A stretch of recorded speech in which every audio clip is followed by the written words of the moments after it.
Hey guys, welcome to Tax Tuesday, where we're bringing tax knowledges to the masses. This is Toby Mathis, and I'm joined by Jeff Webb, our illustrious CPA in the middle of tax season, who's so kind to join us. And this is the time of the year where the accountants start acting really weird because they're so busy.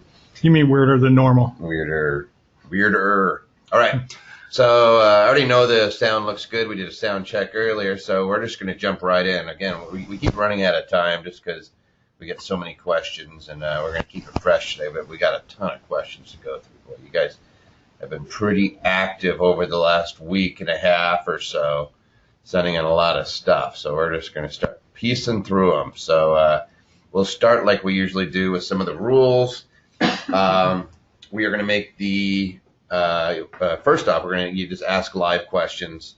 We'll answer before the end of the webinar. I'm going to try to stick to that one today. Notice I said try, but last time we just had so many questions and so many that were emailed in, it was just impossible. But I'm going to really be focusing in on the folks that are asking them live, just because we've been answering so many of the email questions during the week. You can send in those questions Tax Tuesday to Anderson Advisors. I'm going to ask you that if you have a long question, more than a paragraph or more than a couple lines, to email it in, just because when I read them while we're meeting, it gets a little crazy. I'm trying to edit in my mind of what's the relevant data to tell other people. Plus, if it's very personal to you, I don't want you to send a bunch of stuff into the internet that's personal.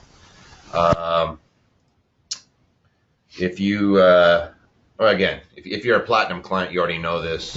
You can ask questions inside the Platinum portal, so I'm not going to be redundant there. Hey, this is fun, fast, and educational. We want to give back and educate. What it really comes down to is we want to share as much information as possible, and frankly, the more questions you guys ask, the more answers we're able to create internally.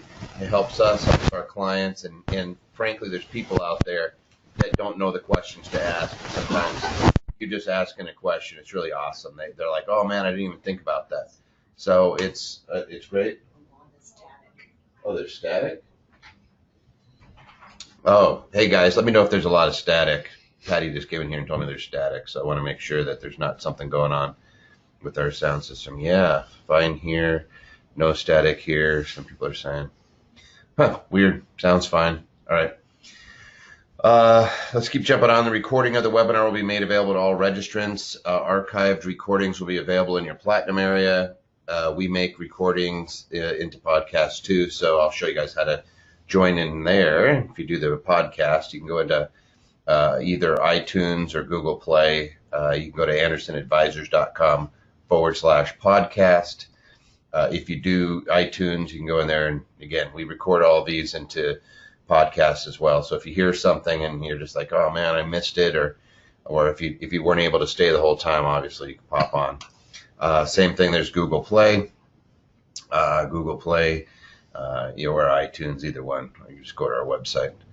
Let's see, opening questions today, and we already have a whole bunch of questions. Somebody, I'm going to stretch out my questions. You guys can't see me doing this, but what I'm trying to do is be able to put more lines on one page. I think you guys ask a lot of questions. Let me see if I can make this thing longer.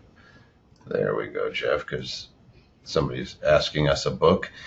I want to make sure that we can get these right. First off, I have losses in a C corporation. Is there any way to write it off personally? We'll answer that one. If I paid money to have a company fix my personal credit, is there a way to deduct what I have paid? We'll answer that one. If I lived in a home several years but moved out 10 years ago and made it into a rental, what are my tax options if I sell it? We'll answer that. Is it worth it to do a cost segregation on a single-family residence? How much do they cost? So this is cool. Boy, a lot of other cool questions are coming in on the internet. So we're going to jump into the ones here, and we'll just go one at a time. So the first one. I have losses in a C Corp. Is there any way to write it off personally? Jeff, what do you think? Basically, no. The losses in a C Corp belong to the C Corp. All right. So the losses are stuck in a C Corp. But here's one little thing. If you made a 1244 election on your C Corp, and that is an election to treat it as a small business company. You can write off up to $50,000 of corporate losses on your personal return when you dissolve the corporation. That's a pretty big one. If it is a LLC taxed as a C Corp, you lose that. So it has to be a traditional C Corp, less than 5 shareholders, and I think less than $1 million of capitalization. If you're married, filing jointly, you can write off up to $100,000. And you have to be an original shareholder. You have to be an original shareholder. Well, original issue. Original issue, yes. Yep, original issue means that you can't buy it from somebody else and then write off the losses. So that's why there's a couple of different rules that keep us from selling losses in a corporation. As much fun as it would be to buy a corporation that has a whole bunch of losses and say, yeah, I get it. If you transfer it, more than 50%, I believe you're not able to take the losses don't carry forward to the new owners. You actually lose them, if I'm not mistaken. So that's number one. So yeah, so C Corp is its own tax. It is a 21% tax rate, so it sounds it's fantastic. It's great. But if you lose your investment in a C corporation or any other type of entity, you can write that off as a capital loss. Yeah. But you're going to be writing it off for a lot of years, most likely. You're going to be limited to what? $3,000 a year. Yeah, $3,000 for a capital loss. Boo. All right. Let's jump on to the next one. If I paid money to have a company help fix my personal credit, is there a way to deduct what I paid? What say you, Jeff?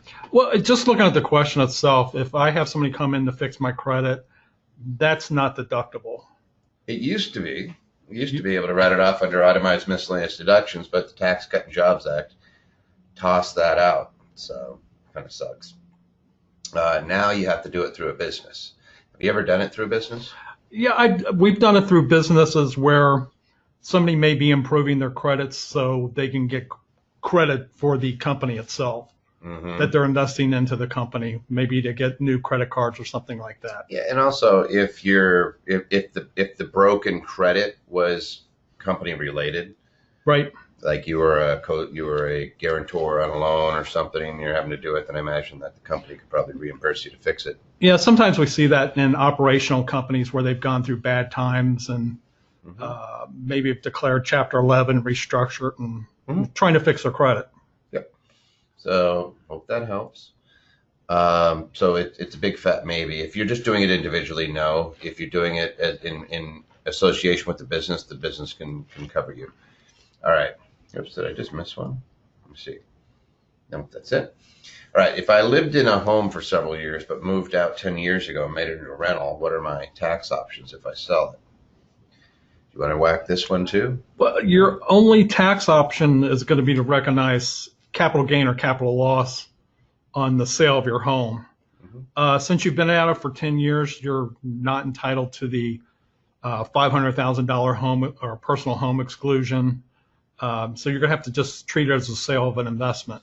It's an investment property. Here's the big thing to think about. When you take a personal residence and you make it into a rental property, what do? You have to do it more than 14 days a year? Yeah. And I'm assuming in this case that they're out, and they said they made it into a rental, right. So I'm assuming that they're renting it for a long time. You have depreciation recapture whether or not you depreciate the house or not. This is really messed up.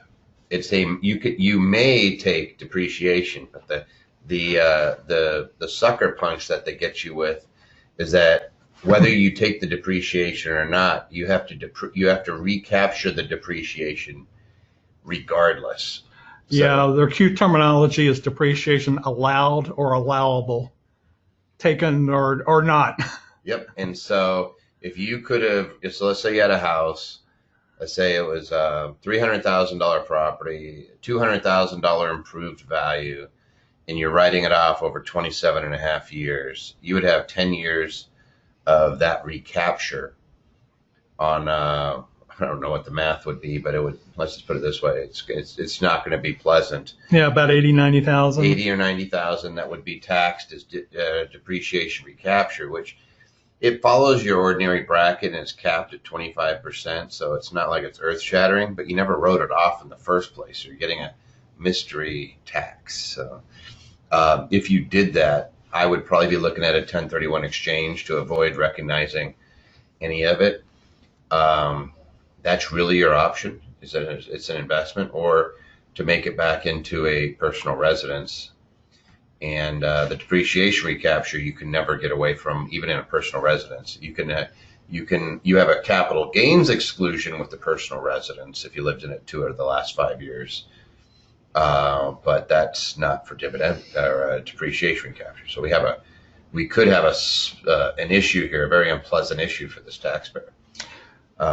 Yeah, if you have rental property that you're not taking depreciation on and haven't for a while, let your accountant know, because they can do what's called a change of accounting method, where we can expense that depreciation that you didn't take in the past. We can fix this. We just don't want to get in that year of sale and find out that you may not have taken depreciation that you should have. Mm-hmm. Well put. This one scares me. That's one of those little questions where you're like, oh, you made it into a rental. I hope you depreciated it, because it really sucks if you don't. Cost segregation. Jeff was saying to me earlier, he goes, man, we're getting a lot of cost segregation questions now. And it seems like every week we're getting one. So here's how it works. When you get a real estate, and whether it's commercial or residential, if it's residential, you get what they call, it's classified as 1250 property from an accounting standpoint. But you get straight line depreciation, which means you take and divide the improved value over 27.5 years. If it is commercial property, you divide it out over 39 years.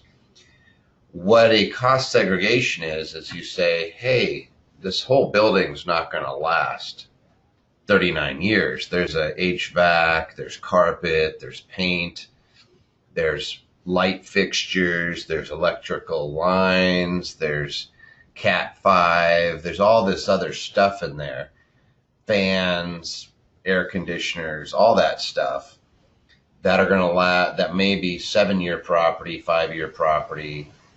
And what you're able to do there is write it off much faster. In the Tax Cut and Jobs Act, they gave us bonus depreciation. Anything under 20 years, you can write it off in year 1.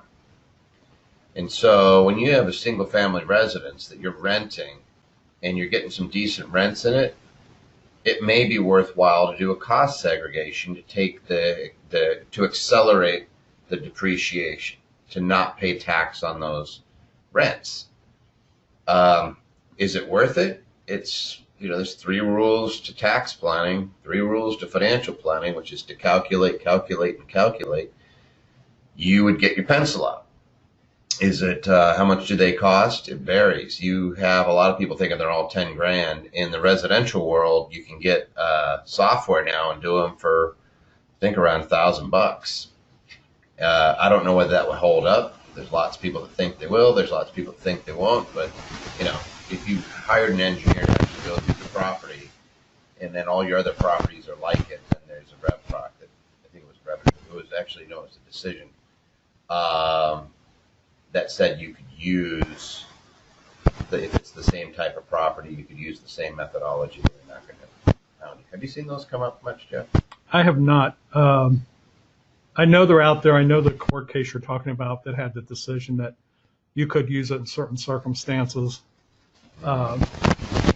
One time I'm going to tell you that probably is a bad idea to get a cost segregation is if you're not planning on holding onto the property very long. If you're looking to sell it, it's really a waste of time and money to get this cost segregation done. However, if you're going to be holding it and it's a rental property and you want to be able to pick up some costs now rather than later, or expenses now rather than later, I think it could be very valuable.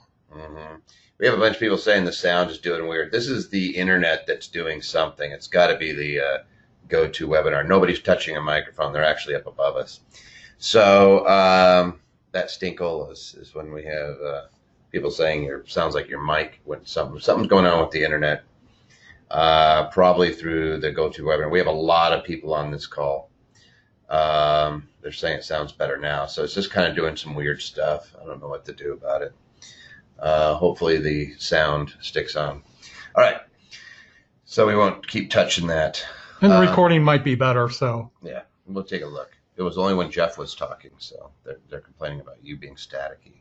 I always sound like that, so. You're an old staticky. All right, so we have a bunch of other questions to get to. Let's see if this was, I can't remember if this was the last one on the do them above. Nope. All right, so Toby sounds better than Jeff. I love it. All right. You guys are so fun. There's storms all over the country. People are pointing out that it's pretty nasty out there. All right, so tax-wise, if you guys like taxes, you can always come to tax-wise. We do give a special offer to everybody that's here.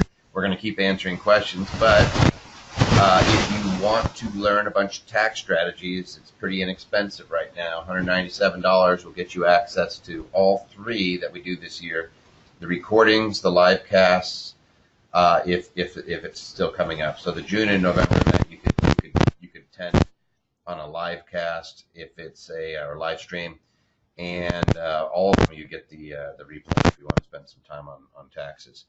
Let's see what else we have. All right, replay will be in your Platinum portal and your Platinum membership. Obviously, if you don't know about it, you can come to Anderson Advisors and learn more about it. We'll answer all your questions.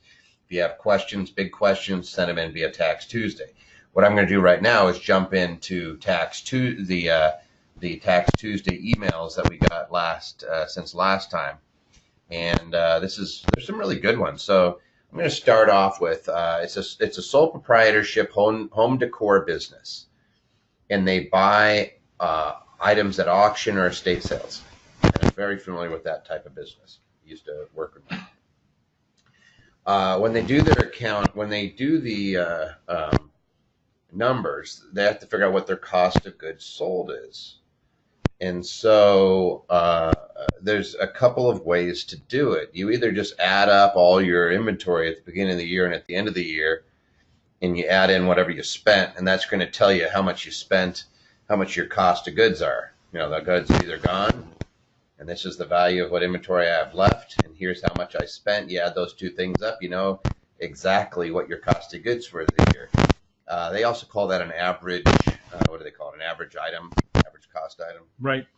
So rather than do that, for someone who's in an auction or estate sale business, they may be buying onesie-twosies that are really like a capital investment, in which case then you're going to track it per item. And then the reason they say that is sometimes they donate it. The donation is still going to be limited to whatever you paid for it, so it's not going to really matter. And again, I used to do this a lot. Your cost of goods sold or giving it away, it's really not going to make a difference. Because at the end of the day, your inventory is your inventory at the end of the year.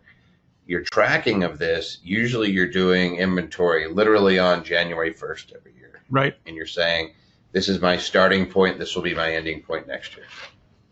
So I hope that helps. The documentation, when you do a contribution to a charity, you have to have the charity acknowledge it. If it's more than $500, you need a written acknowledgement. Well, you need a written acknowledgement, period. Right. If it's over $5,000, you need an appraisal. So if you give them a really expensive item, then it's more. If it's less than 500, I think that they can just give you hey, we received it, and you didn't receive anything back. In other words, if you give them something and they do something for you, you don't get to write it all off. You net those things out. But like Toby was saying, this is actually going to be a cost of goods sold. It's not going to be a charitable deduction. It's just a reduction of your inventory. The one time that it is both a deduction from cost of goods sold and charitable contribution is when you're donating food to feeding the hungry. Mm-hmm. That is both a donation and a deduction of inventory. You get to do it twice. You get to do it twice. That's why you should be going to places that give out food. Give us your food. You're writing it off. Right. Yep. All right. Our corporation flips houses and pays independent contractors to complete construction work. Does the corporation have to complete a 1099 for the independent contractors? The answer is if you pay them more than $600 and they are not a C Corp or actually an S Corp, any corporation, then the answer is yes. So if you pay anybody to do work on your property and they are not a corporation, and you gave them more than $600 for the year, then you're supposed to get a W-9 and 1099 them. And that 1099 is just telling them, here's how much I paid you. And you always, I know we've said this before, but you always want to get a W-9 before you pay anybody. Mm-hmm. That's, well, I like supposed to. Yeah, you're supposed to. But we can't make you. Yeah, we can't make it. Not everybody does it. If you get audited, then it's bad. If you get audited and they start going through all that stuff, then they can deny you the deduction, saying that, or they make you pay the tax on it. They do a withholding, like 28%. Yeah, make you start doing backup withholding, and It's not pretty. Yep. Let's see. Can my S corp rent my home for 14 days without me claiming rental income as an owner? The answer is yes, and that's called a 280A deduction. So that's just straight up yes. Can my S corp pay my education expenses without it being income to me as an employee? If it's for the benefit of the employer, the answer is yes. Very straightforward. If it's something that's required to keep your job or improves your job skills, then you can do it. And the company can reimburse it. Can my S corp pay for my medical sharing program fees as an employee? Yes, it can pay it, but if you are a greater than 2% shareholder of an S corp, then you have to pay taxes. And the insurance premium becomes it's called a self-employed insurance deduction. You can write off the insurance premium. We tend to like C corps for the medical for that reason. You can have an S corp and a C corp, but if you have employees, you have to allow them to participate in both plans. But the C corp is just, you can write off everything, co-pays, deductibles, anything. Any out-of-pocket medical. Yep. So I hope that helps.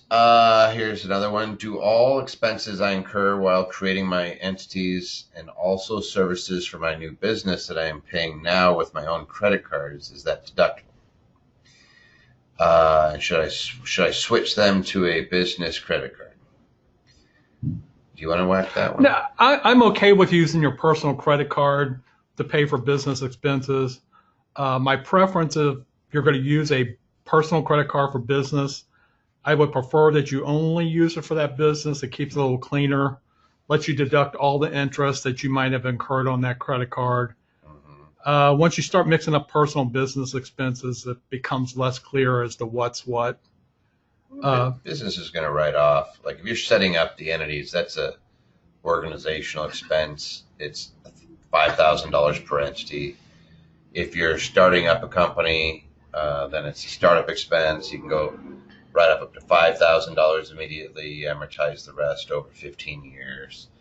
It doesn't matter who really pays it as long as the company's reimbursing you. I was just going to say that if it's the company's expense, it's going to be deductible to the company. Mm-hmm.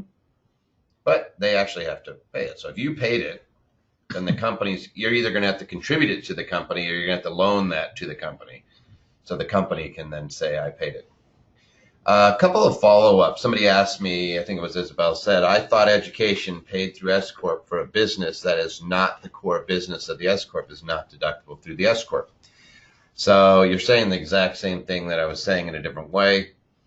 It's for the benefit of the business. If it's something that's improving a skill or activity of the business, or the employee for the business, then the company can deduct it. So you're right. If it's starting up a new trader business, then it would not be deductible if it's education. But an S Corp that's set up as a management entity or that's in real estate, it's got a lot of latitude. If you go to learning to invest in the stock market and let's say it's a real estate company and you're learning to invest in the stock market, you're going to have an issue. A management company, no issue. But again, there's lots of you'd always look at it. For 1099, is an LLC taxed as a C or an S exempt? So if somebody's working as a, yes, from a federal tax standpoint, that LLC doesn't exist. So they always look at how it's filing its taxes. Do I need to 1099 my gardener for my personal residence? I pay them $1,400 a year. The answer is no, because you personally are not a trade or business. you're not a trade or business, so you don't need to do the old. Well, what about the nanny or the? The nanny comes into a whole different ballgame because that's comes under the employment tax laws.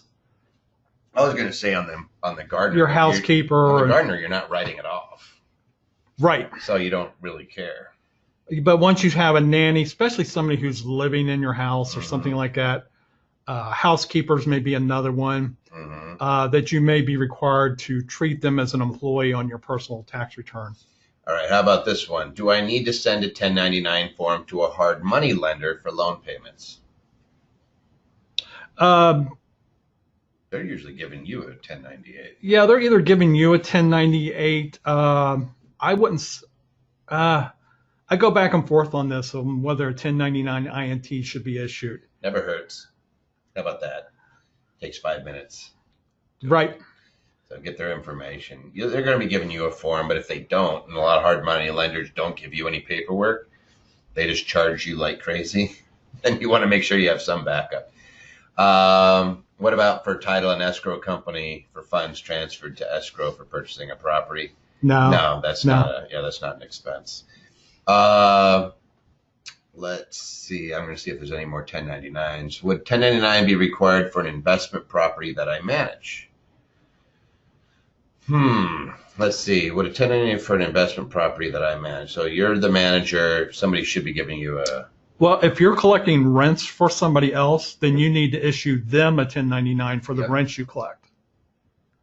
Yeah, I was just thinking about that. That's what you always get from your property manager. So if you're the property manager, you're going to provide them, if you're collecting 100% of the rents. If they're just paying you, then they may be issuing you a 1099 for management fees or something. Somebody says, what's the quote by the judge that says to the effect, there's nothing illegal with someone doing everything they can to possible lower their taxes they pay? There's actually two. There's Judge Leonard Hand from the Helverling case, which says there's nothing wrong for a taxpayer to arrange his affairs in such a manner to pay the least amount required by the law.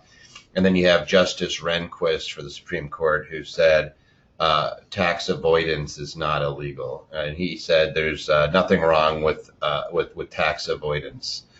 I can't remember the exact precise language. Say there's nothing wrong with structuring your affairs in a manner. Well, that's Helverling. I can't remember the Rehnquist, but he said that the Internal Revenue Code does not prevent tax avoidance. And so you could just type in Rehnquist tax quotes and you probably find it on the omnipotent Google out there.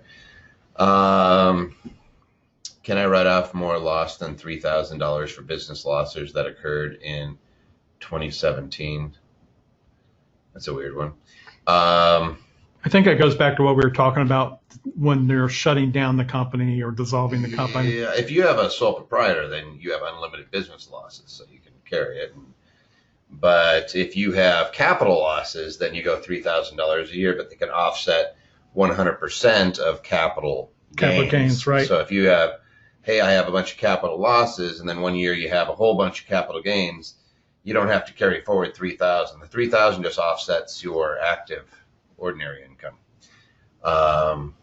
So there, whatever. Here we go.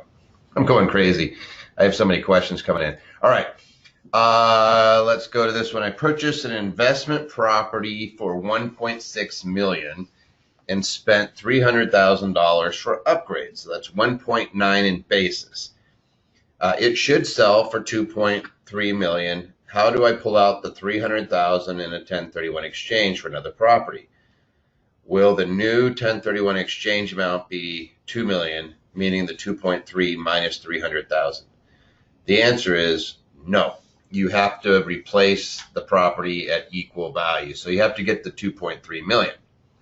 What you're doing is you're rolling your basis forward. So if your basis went from 1.6 to 1.9, that's your new basis.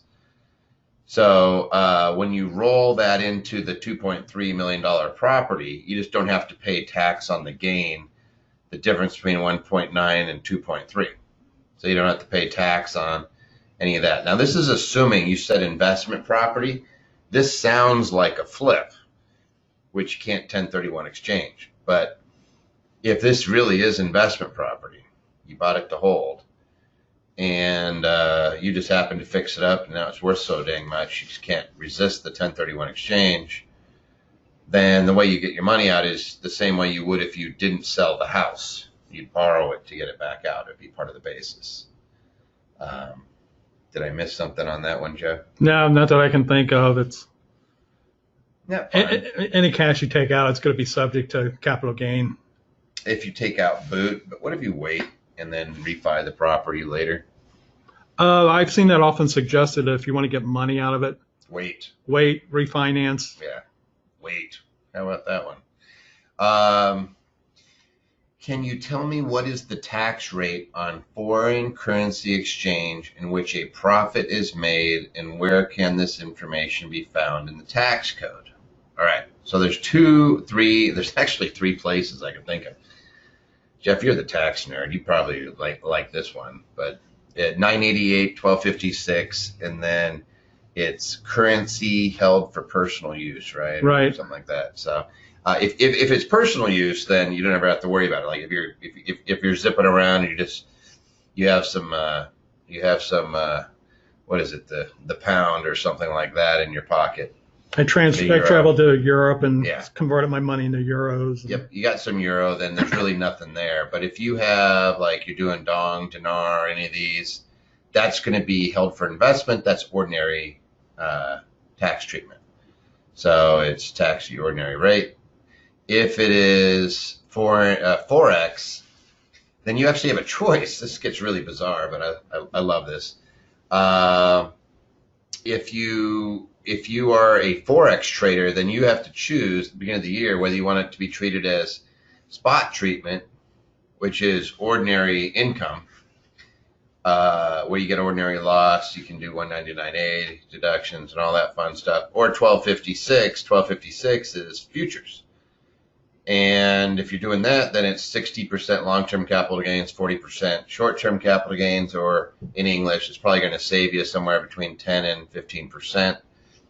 And you got to decide which one, technically, at the beginning of the year. So you better have a pretty good crystal ball. Yeah. Or I think you can elect to treat some in one way too. It gets kind of weird. Like, you're supposed to do that one contemporaneous, but With the purchase or the sale? I think it's with the purchase. Okay. I think it's when you're buying the thing. If you want to treat it as 1256, I think you can. I'm just not remember. See if there's anything on a note. So I'm staring at a piece of paper across the wall where I used to scribble this stuff down on. And I'm trying to think, Forex electing or futures. But there's a way to do it. So I'm looking at it, or futures, yeah. All right, so you can either do futures or Forex electing to be treated as 1256. So you can, if you're doing a lot of Forex, then it's probably going to be worth it for you to make the 1256 because you're getting long-term capital gains on a good chunk of that. Let's see. Requested to interchange cash, mark subscription. I don't want to, that's a long one. Let's see. Would you please cover some of the current details of lease cars and how they differ from items purchased? Noting especially more expensive choices. So somebody wants to get a very expensive car. The lease expires 2 to 3 later. It's returned.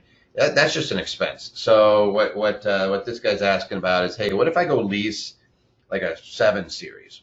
Mm-hmm. And the company's going to pay the lease. What happens is you have a personal use treatment. So if your personal use is 10%, like he's suggesting, it's 90% business. It has to be over 50% business for the company to cover it, first off, without you having really, really nasty tax things happening. But if it's a company car, then you would pay the lease value on 10% of that. And like an expensive car, you're probably talking lease value of $15,000 a year. So you'd pay tax on $1,500. The company is paying the lease, and everything's hunky-dory. make sure you use Mile IQ or one of those to track yourself so that you don't get the old, you're supposed to keep a log and they hit you with that. And they meaning the IRS. Let's see, what else do we have? We have so many good questions. I recently left a job and closed out my 401k. The funds are still in my checking account. Should I put it in a C Corp in a self-directed 401k? It depends. It depends on when you did it. So here's the deal. So somebody leaves their job, they get the money. The employer is going to give you, what is it, a 1099-R? Yes. And they're going to say, here's how much we gave you. The old tax form, you used to put that on 15A, and then on 15B, you'd say what amount's taxable. If you roll that into a 401k before 60 days is up, you pay zero tax. Now it's back in a plan. But you got 60 days. If you don't do that, now we have a problem. Now you have potential early distribution, 10% penalty plus ordinary tax treatment, depending on what your age is. And I guess if you're over a certain age, you just pay the income tax. But for the most part on those ones, the way I see them, it's somebody leaving a job, they're getting hit with the 10% penalty plus it's all treated as ordinary income. So I'd roll that into a 401k yesterday. And if you do this, I can pretty well assure you that you will get a notice from the IRS saying that's all taxable to you. So what you're going to want to be able to do is prove that when you took the money out and when you put it into another qualified plan.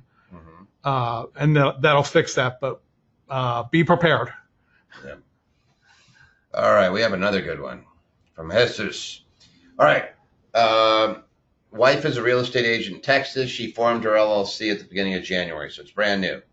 Texas Real Estate Commission only gives licenses to entities that have a licensed broker listed as a member and manager.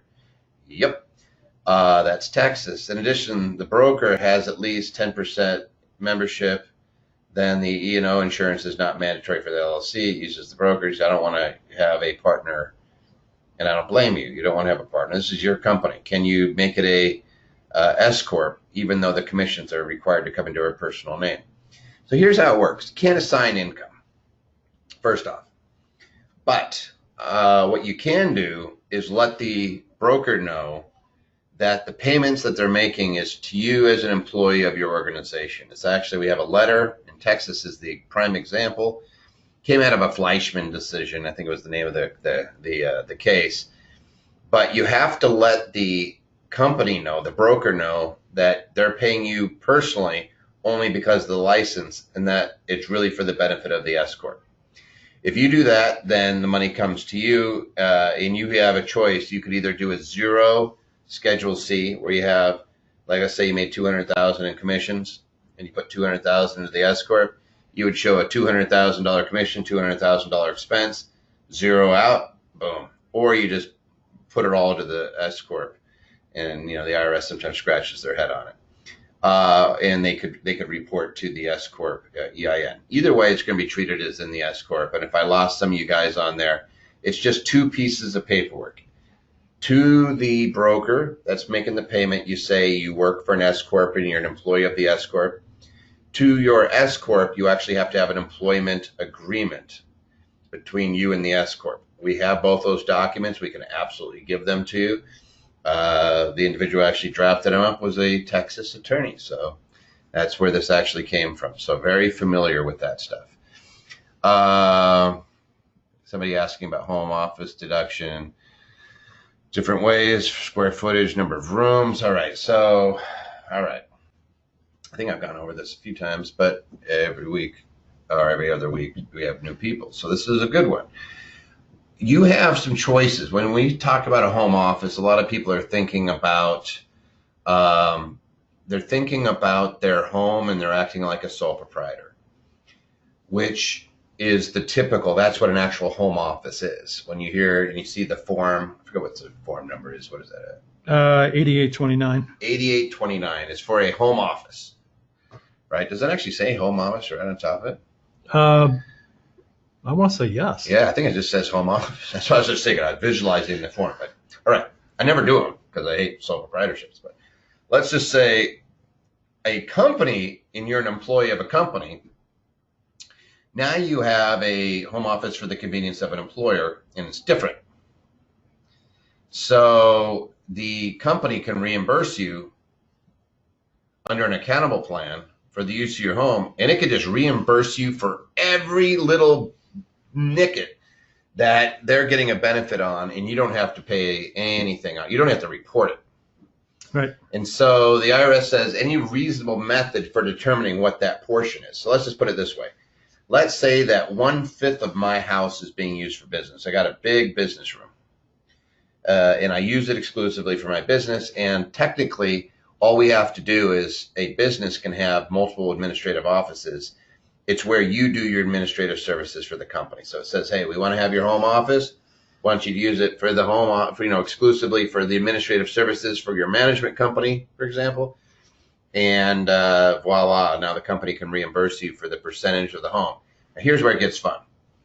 When you do this, you're not just reimbursing, hey, 150 feet times there's a safe harbor, $5 or something like that, right? So you could write off $750 a year. Yay, it's home office. Boo, we don't want that. We're going to ignore that. Instead, we say, hey, there's 5 rooms in this house, about equal size. We use one of them, so we're going to use 1/5.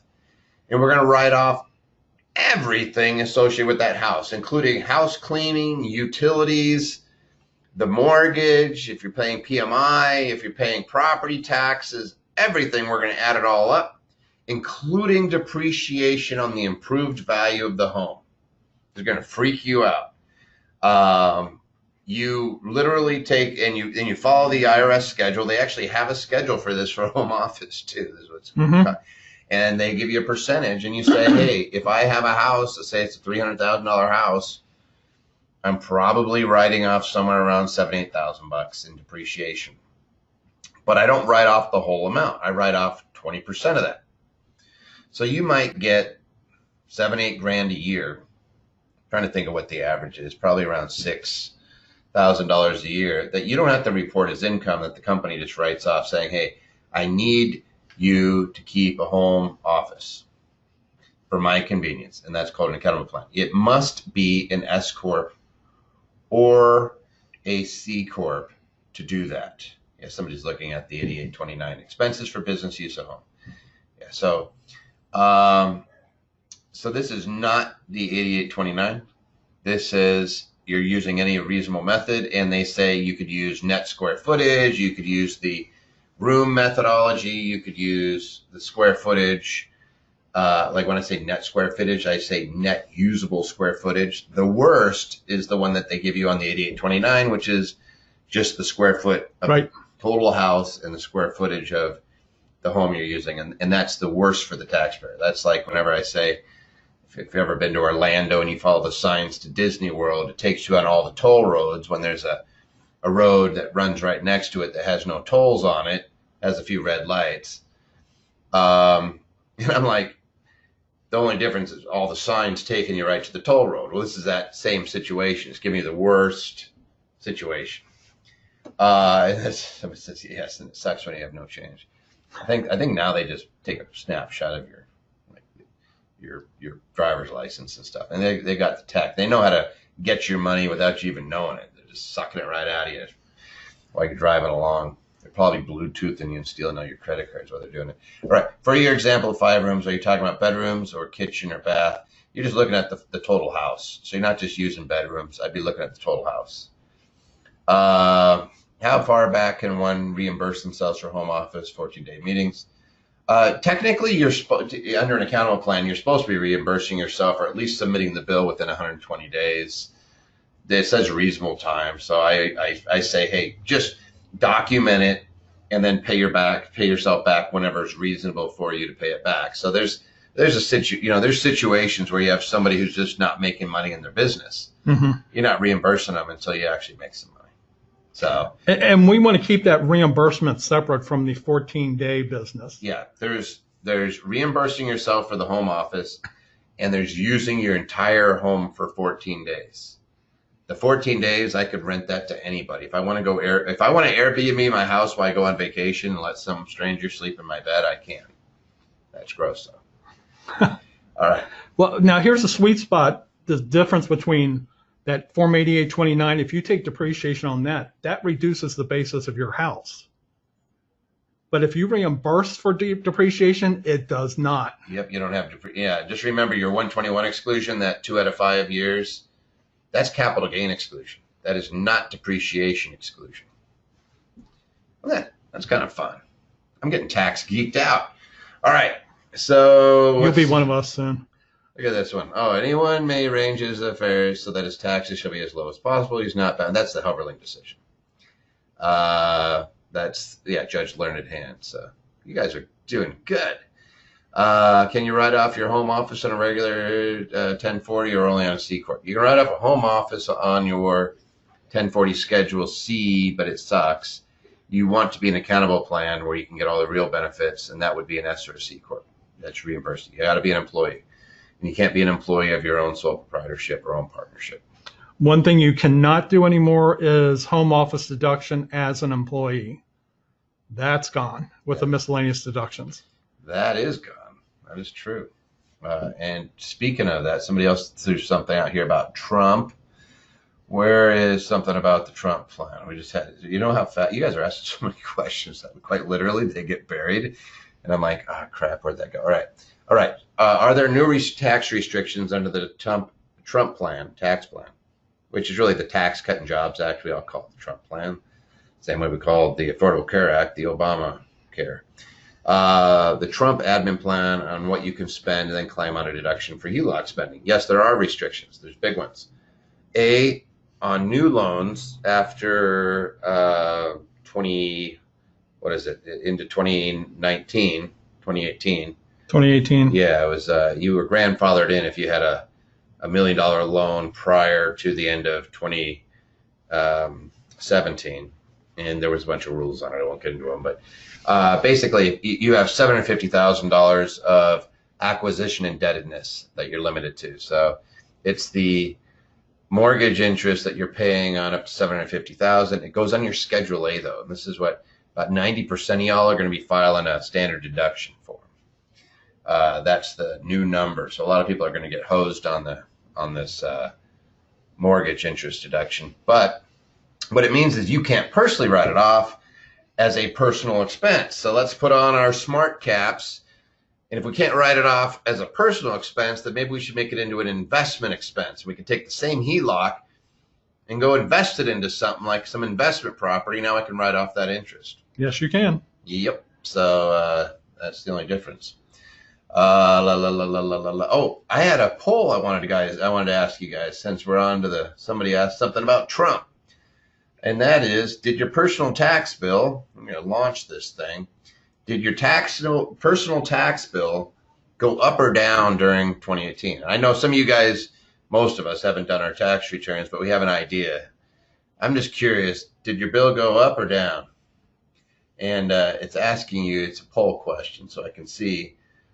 And this is going to be fun. I think that this is just my guess, Jeff. I think more people's bills went up. Mine went up. Yeah. So I think that it's not even going to be close. I did a webinar last year called Taxmageddon. Yes. And I got some accountants said, "You're an idiot. That everybody's paying less taxes. They just cut our taxes." And I said, "No, they didn't. They cut the business taxes.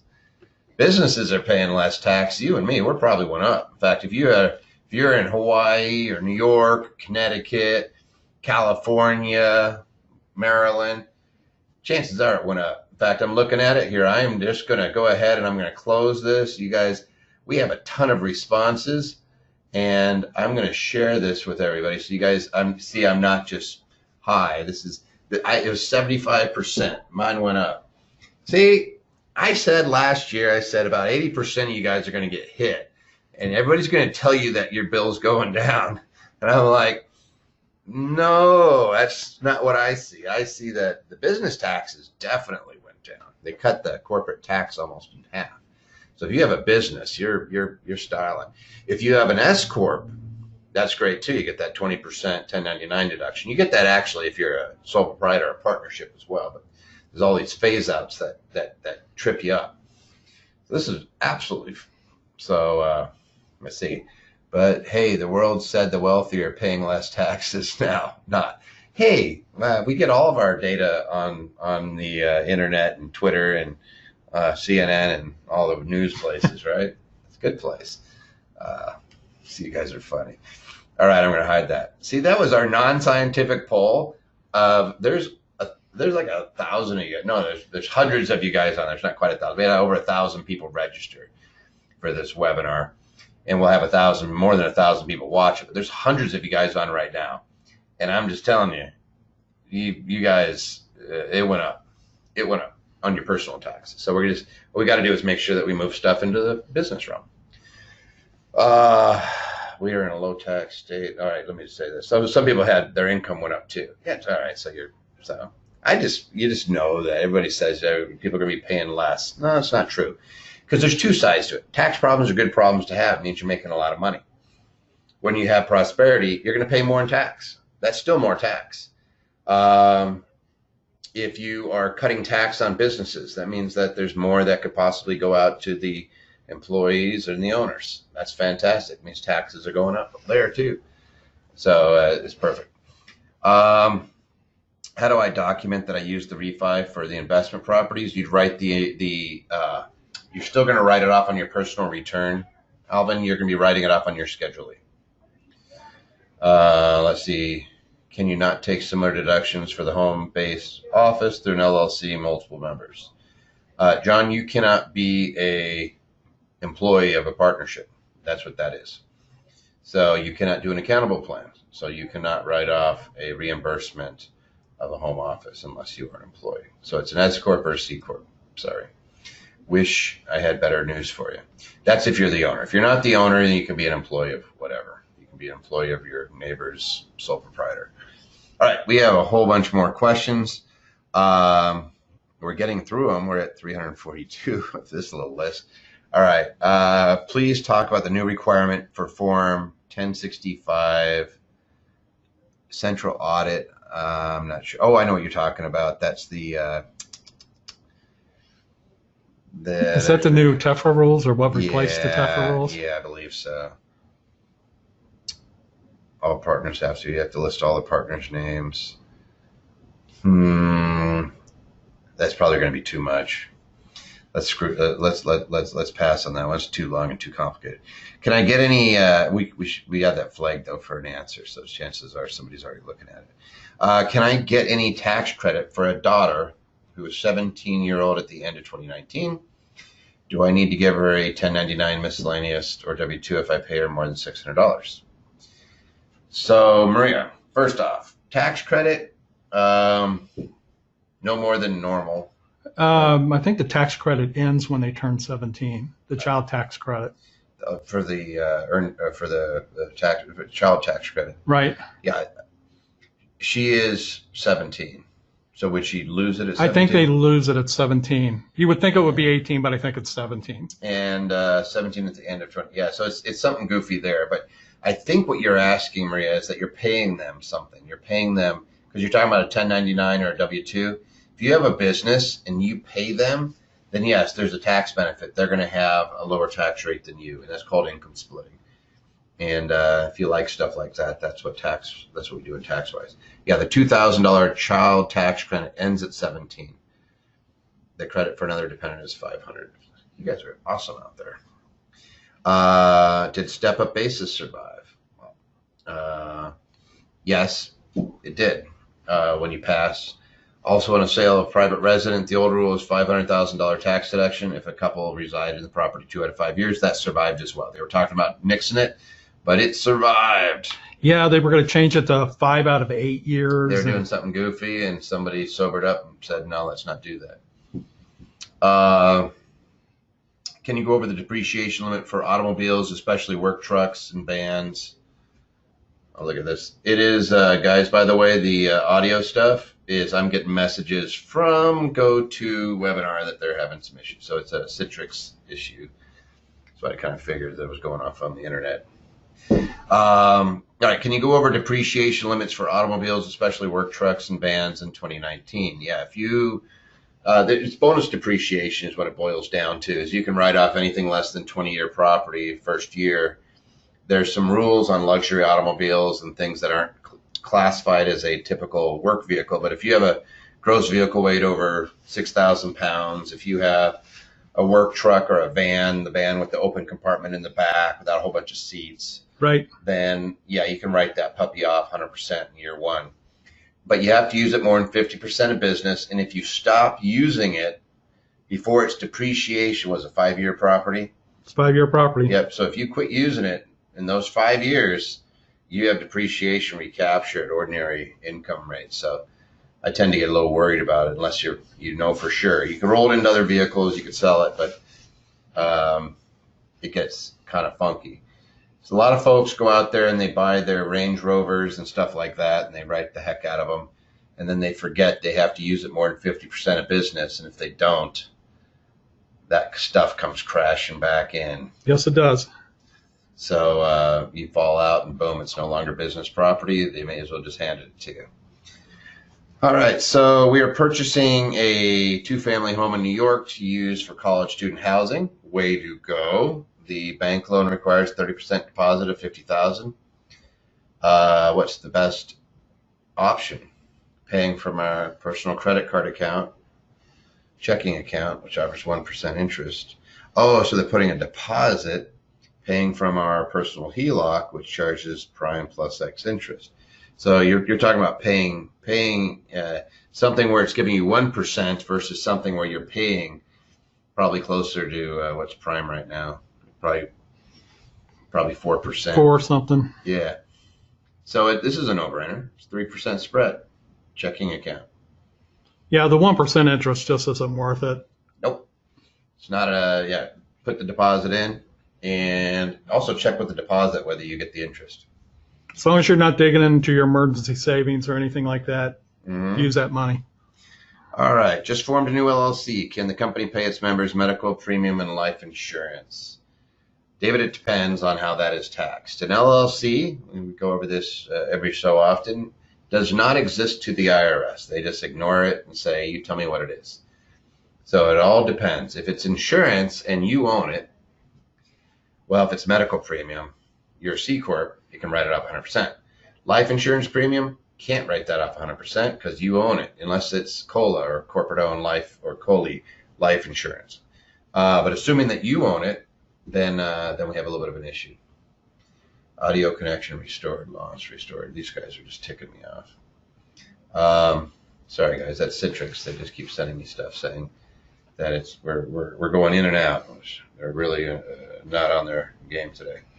So anyway, so if you're paying the medical premiums, realistically, you want to have a C Corp. If it's an S Corp and you're greater than 2% shareholder, you're paying tax on it as wages, and then you write it off on your 1040 self-employment insurance, but you don't get that write off all the co-pays and the deductibles and stuff. Life insurance, technically you can write off like $50,000 of death benefit, which is right. Nothing.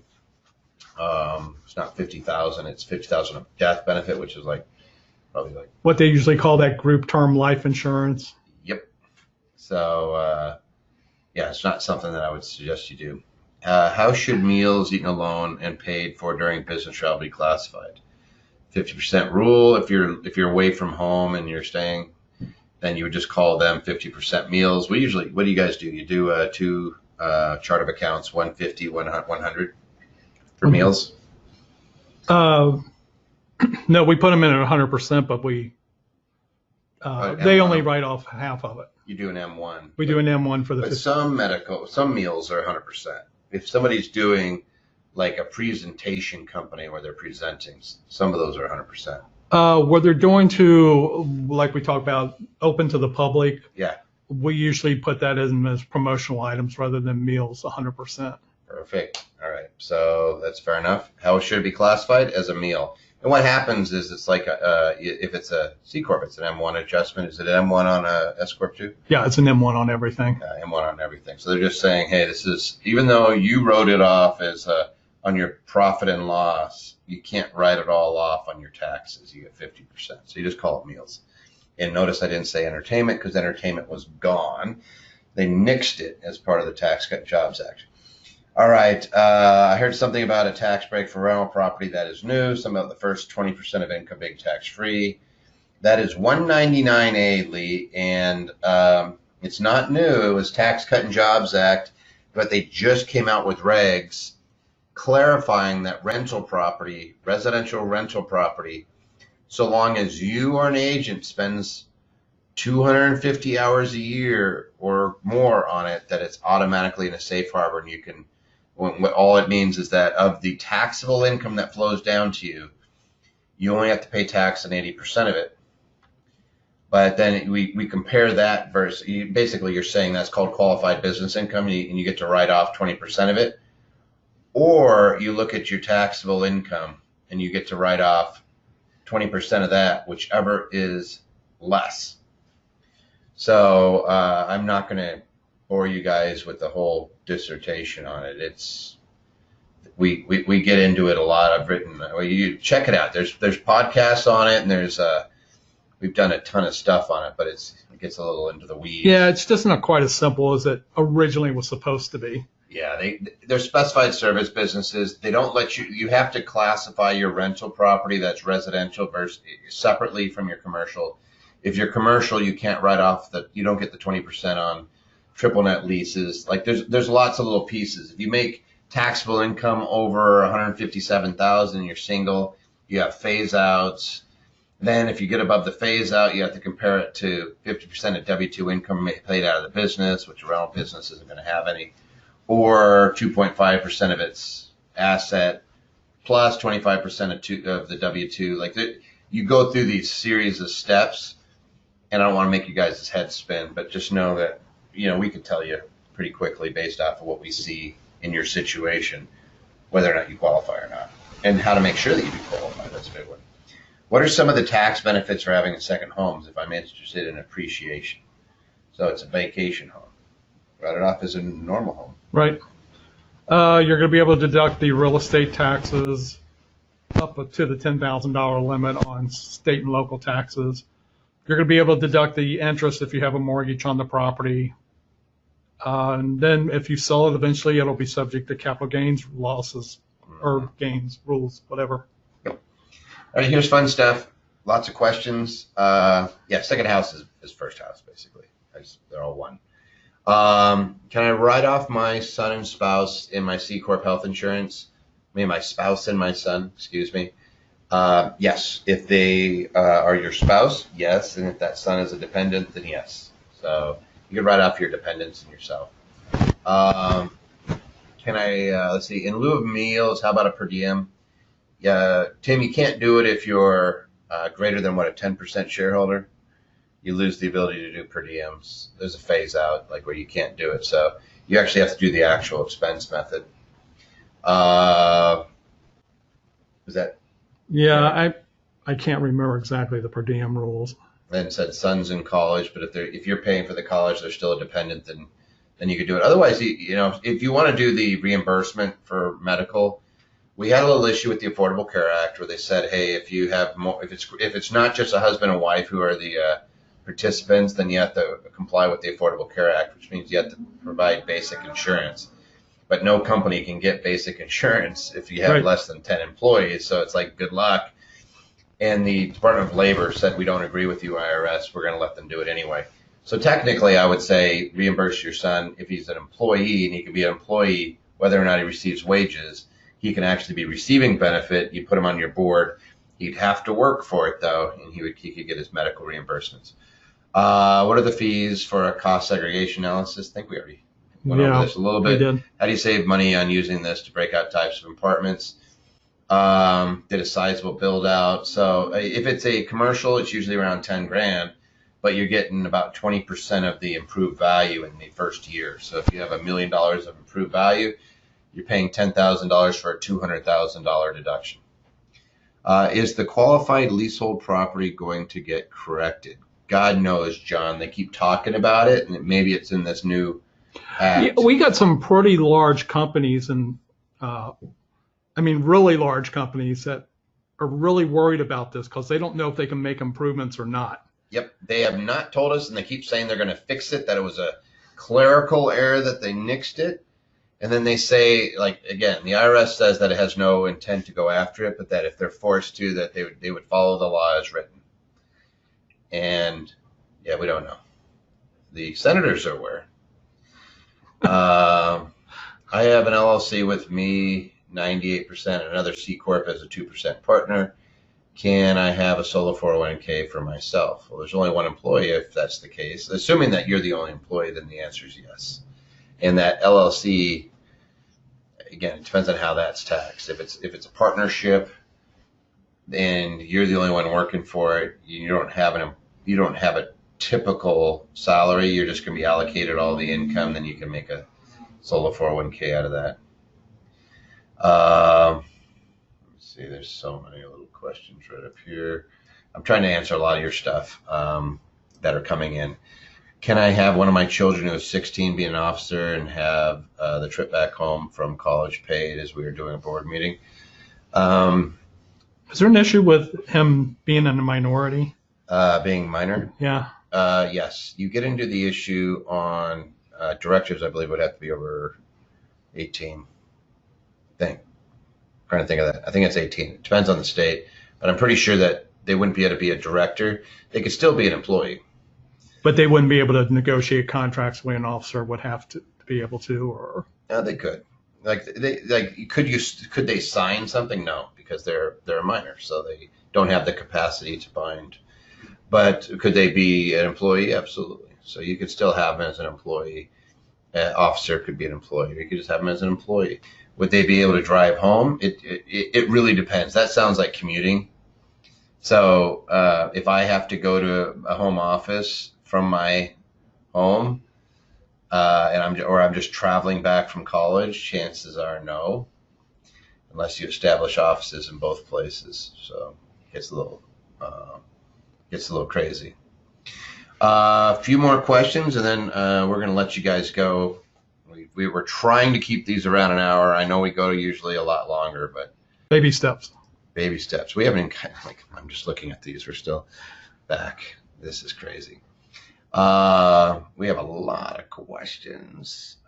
This is my first tax filing for a company. I really don't know how to phrase the question.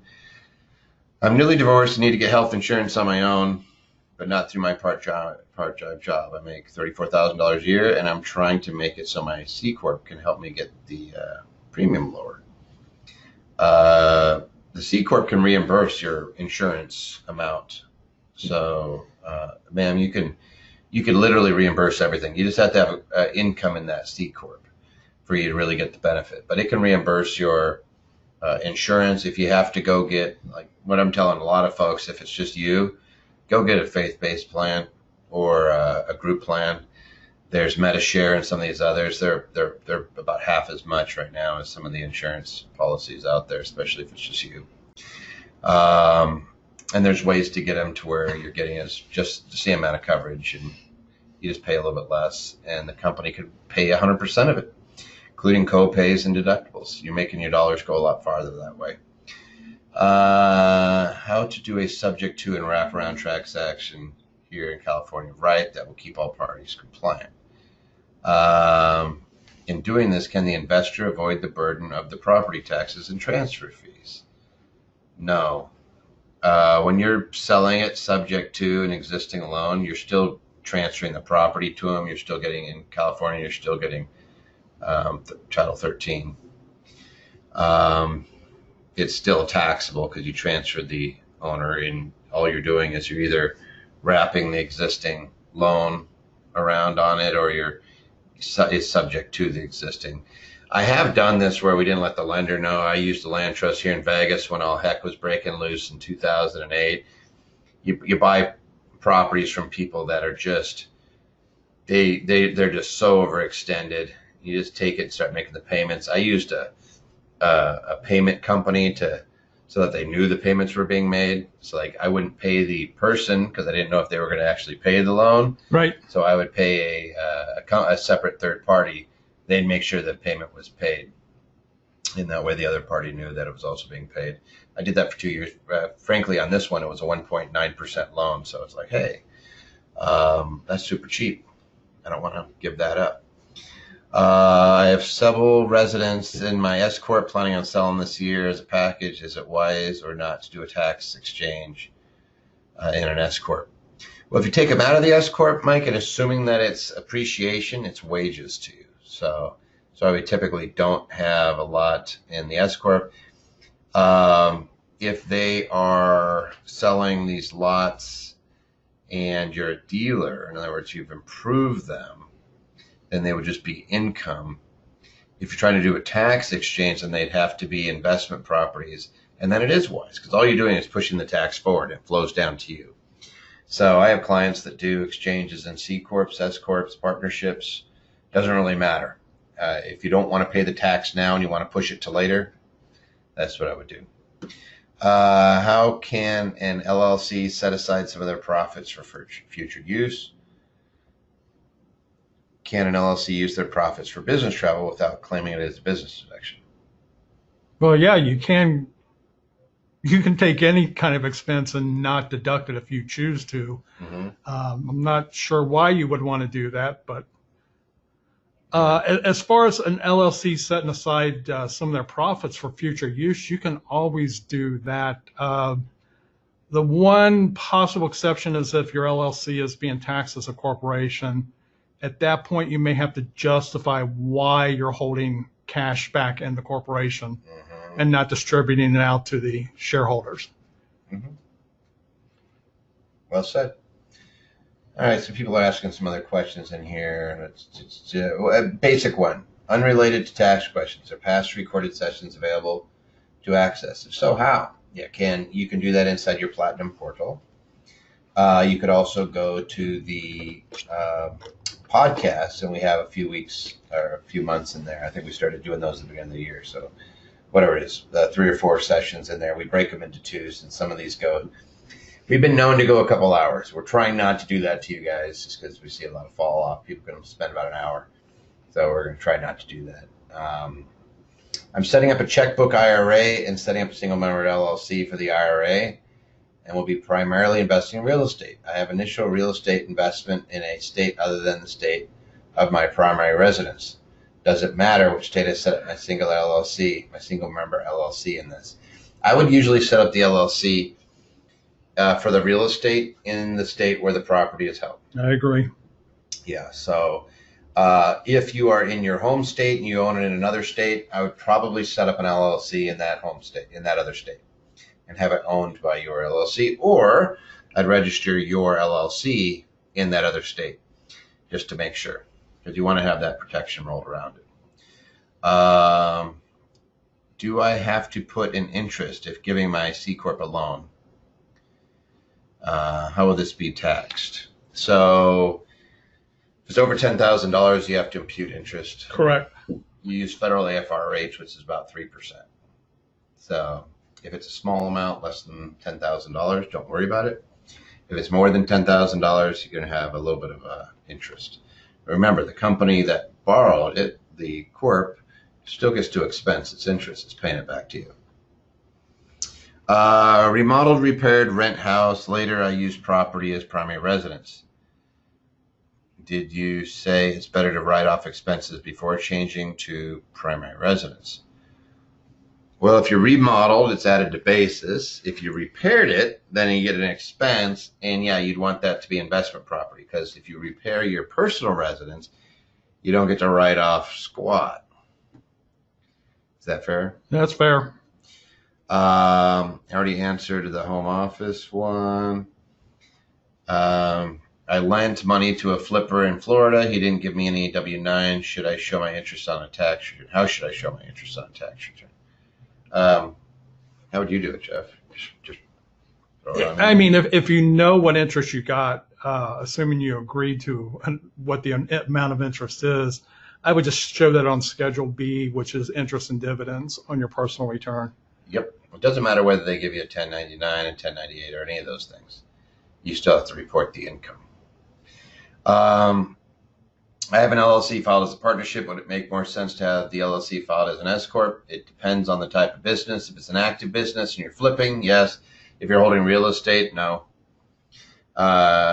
You want to be a partnership for passive or disregarded for passive. For active, you're usually going to be filing as an S as a starting point, maybe as a C. Yeah, I think you really want. It's a matter of whether you have an ordinary income or not. Mm-hmm. I sold 2 of my rental properties for gain. I used this gain to buy a 2-year course of real estate taxes. Can I deduct all that I paid for the class that's offset my gain? A 2-year course. Is he talking about tax liens, maybe? Or maybe. If they sold rental properties for a gain, and then they bought a real estate course that's helping, it really depends on the. It sounds like you're in real estate, but if you got out of real estate, then we have a little bit of an issue. Oh, I see where it's going. Right. So if you have real estate, then you could technically you could do education against it, as long as it's helping you in that. But it's against the income that you made. Yeah, but I'm saying in this particular case, does he or she have a place to actually deduct these expenses? Mm-hmm. If, like you said, if they no longer have any rental properties, there's no place to deduct them. You're going to lose it if you don't have it. If you sold all the rental properties, then if you go into the course, that's really going to be a startup expense, and you're going to have to set up another entity, usually a corporation, right, to grab those. Here's one. Does a corporate officer have to take a salary? No. Make it easy. The compensation includes wages or fringe benefits, taxable or non-taxable or anything. So you don't have to pay yourself cash, which is the wage. You could pay, like I could give you a car. You come work here and I give you 3 cars. I still have to tax you on it, but I give you cars. Right. Or I give you non-taxable benefits, like I could give you insurance, in which case you don't have to report it. It's just non-taxable. That's all. So everybody gets into this thing of whenever they hear about compensation and they go, oh, we have to pay wage. No, a wage is a form of compensation, but compensation does not have to be wages. Hope that makes sense. Do I have to file taxes on my business if I'm just starting but have an EIN number? If you have a corporation or S corporation, yes, you have to file, even if you did nothing in those entities. You're going to grab you have to, on the first year, put all the startup and organizational expenses. So we want to file a return anyway. Yeah, the only return that really has an exception to having to file is a partnership, which says if you had no income or expenses in your first year, there's no reason to file return. Mm-hmm. But once you start filing, we like to keep filing and not skip years. Yep. Here's a good one. At what point does a C Corp income trigger the 21% corporate tax? If it's a C Corp, it's on the first dollar, so you don't have to worry about it. So he has this whole elaborate, here's a bunch of stuff remaining. Has nothing to do with distributions. This has only to do with the taxable income of the company, and it's a flat 21%, whether you make $1 or 10 million. So here's the rub. If you make less, if your corporation makes about $50,000 a year, you're actually paying more taxes than you would have under the old tax plan. Yep. Somebody asked, how do I get tax questions answered through Platinum? You go into the Platinum portal and you ask the question. It'll say, is it legal or tax related? Click on the tax. Let's see, there's tons more. I wish to buy a home. Why don't we do just a couple more and then we'll be done. We wish to buy a home with our Roth IRA money in our IRA club account. They said we need an IRA LLC. Can you discuss this? We are married and each have a Roth account. Can we partner on a flip house with an IRA LLC? Your Roths can. And the reason that you do this is because, Barbara, you are personally liable for anything that goes on inside that IRA. You buy a house inside the IRA, you're renting it, that gets mold. Not only do they go after your IRA, but they go after you too. So the easiest way is to get control of it by having it do an LLC. Or if you just want to have one account, just set up a 401. Well, I guess you can't do this. It's a Roth IRA, so we can't go to a Roth 401k. So we'd have to stick to Roth IRA. You'd have to do an LLC, and the LLC would have the 2 IRAs being the partnership. I think that's a problem. Yeah, so these IRAs are going to be getting K1s from this LLC that they're not going to do anything with. Yep.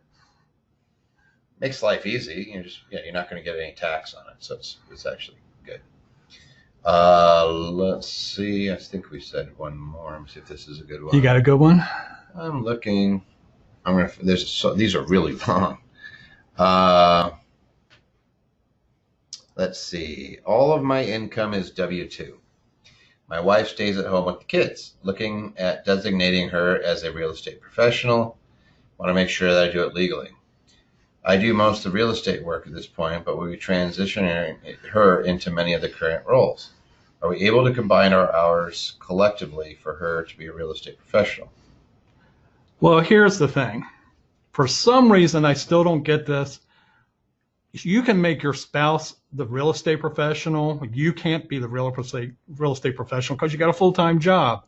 Mm-hmm. But all the hours that you spend working on this get attributed to your wife. It's because they say you are a married filing jointly, and it's weird. There's no rhyme or reason for it. So this really went against everything that is in this code section. Yeah. The answer is you can do that, and as long as you're hitting she has to materially participate in the business, and using a real estate manager isn't going to destroy that. Right. And she has to spend 750 hours. And that 750 hours has to be her number one use of her business time. So so it sounds like she's stay at home. So you're gonna nail this thing if you do it right. You just track the hours, and it could be driving, traveling, and all that stuff. But if she qualifies, which means she materially participates in that business, she hits her 750 hours, you're good. Somebody else asked the same question. They said, is a cost segregation study for single family houses worth it? It depends on how much you make. So you guys are asking the right question, but I'd go get a quote on the study to see how much it's going to save you. You can do them. I've seen them as low as around $1,000, $1,200, $1,500. If you got a swimming pool, it's probably going to pay off. Yeah.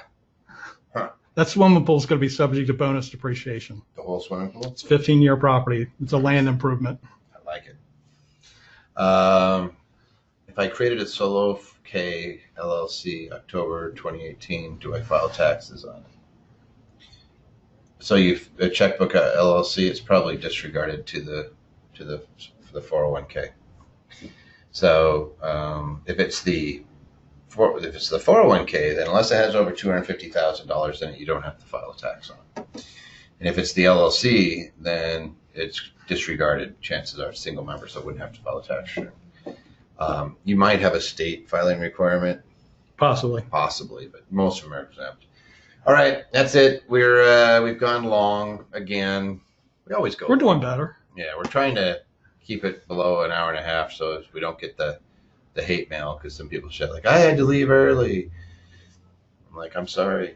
All right, so we're going to call it quits. The recordings that are in your Platinum portal, you can go on to iTunes or Google Play. Let's see, we have some more stuff. What else do we got? Visit Anderson Advisors. Go to or email us at taxtuesday@andersonadvisors.com. And we'll keep plugging away. Email in your questions, guys. I got to be real honest with you. There's still a lot that we have left over that we're going to be answering. Actually, no, this isn't so bad. This is how many did we?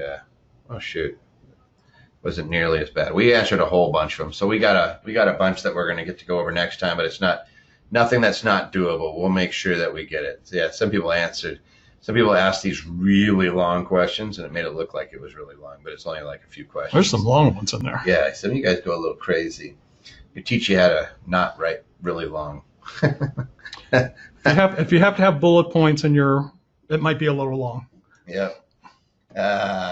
You guys rock. All right, so that's it. Can a court pay a benefit to an officer's IRA, or does it have to be salary? An IRA is an individual retirement account. It has to go to the individual first, then to the IRA.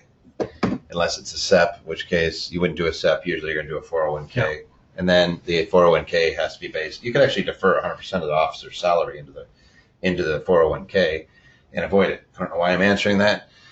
Anyway. Jumped out at you. Yeah, jumped out at me, and it's like, hey, there's one last question. Couldn't help it. All right, guys, next time.